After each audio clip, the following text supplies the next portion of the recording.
When the Boys Came Back by Frederick Turner. The book is subtitled Baseball and 1946. Dedication for Charles H. Turner. Prologue. It was March 1946, and two young men stood beside the westbound lane of the Pennsylvania Turnpike near Harrisburg, their thumbs out in the early spring sunshine.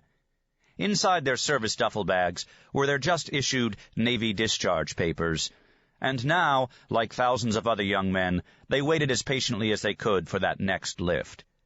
They'd been discharged down at Bainbridge, Maryland, and had been lucky enough to catch a train to Philadelphia, but there they found they couldn't get a bus to the Pittsburgh area for days.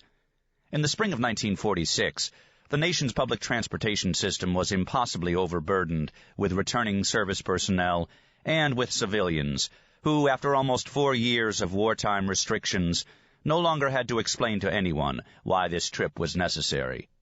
And it wasn't just the transportation system. To many Americans, especially service personnel, it seemed as if the whole country was in some giant snafu, a soldier's term meaning something like snarl or knot.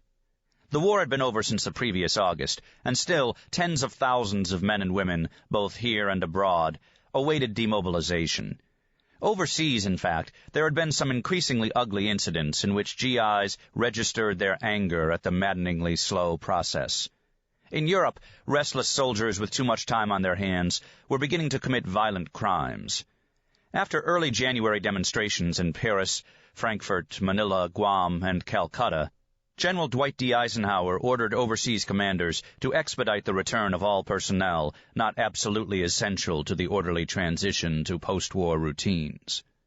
But when the personnel finally got back to the States and were run through the demobilization mill, they found out about the transportation crisis, and so they stood along the nation's roads and highways with their thumbs out, just like these two ex-sailors near Harrisburg. Some elected to hop freights, huddling in boxcars where sympathetic railroad bulls chose to look the other way. If they were more fortunate, they might find space in the aisle of a passenger car where their uniform, perhaps grimy from travel, no longer was worth even a brief indulgence. Some chose to wait in crowded bus depots for the next available seat, and some had to be billeted in temporary camps, because even if they could get a bus, a train, or, that greater rarity, a plane, there might be no place for them to stay in their chosen destination. America was also beset with an acute housing shortage. If the most common sight these spring days was that of recently discharged servicemen hitchhiking, the second most common was of them sleeping on the benches of public parks. The two ex-sailors outside Harrisburg were lucky. They had homes to go to, and the lithe, lean-jawed one from Donora even had a job waiting for him. We finally got a ride from two old guys who were going to Pittsburgh, the man from Donora recalled many years later. They were in the state legislature, but they were driving so slow I whispered to my buddy, "Oh no, we'll never get there at this rate." Well, they started asking us questions, like, "Where are you from?" and so forth. And when they found out I was Stan Musial, why, geez, they got it into high gear and drove me right to my doorstep. Musial had won the National League batting championship in 1944, then had been drafted and missed the 1945 season. When it became clear Musial would be inducted, Pete Reiser, the Brooklyn Dodgers star outfielder, encouraged him to beat selective service to it and sign up with the Army. That way, Reiser said, Musial could go to Fort Riley, Kansas, and play with the rest of the boys on what was going to be a great service team. There was a colonel on the base, Reiser told Musial, who was going to take good care of all the ballplayers. But Musial had other ideas.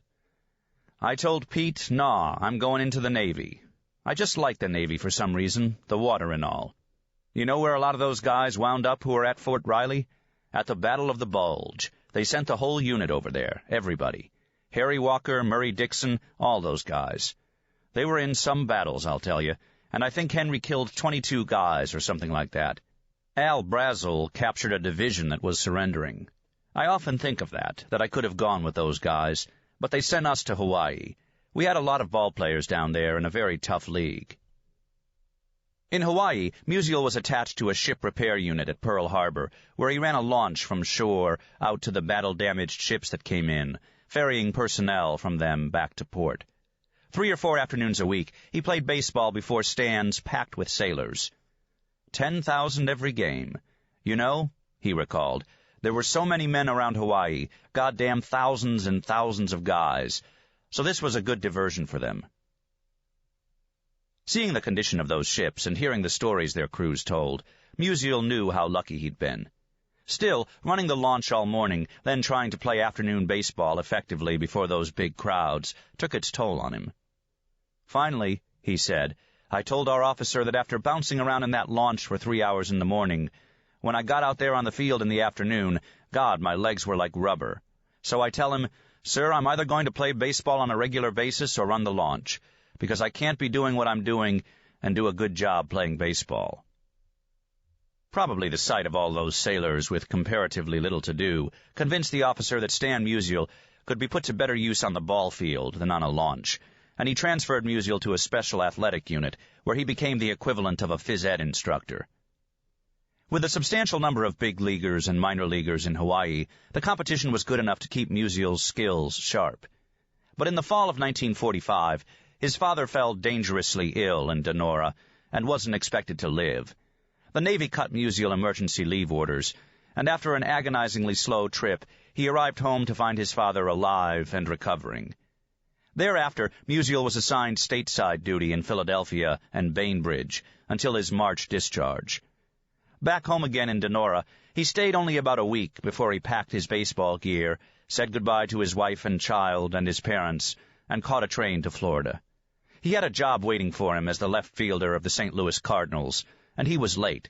The exhibition season was 3 weeks old, and many of the players had been in the training camps since the first week in February. The boys were coming back.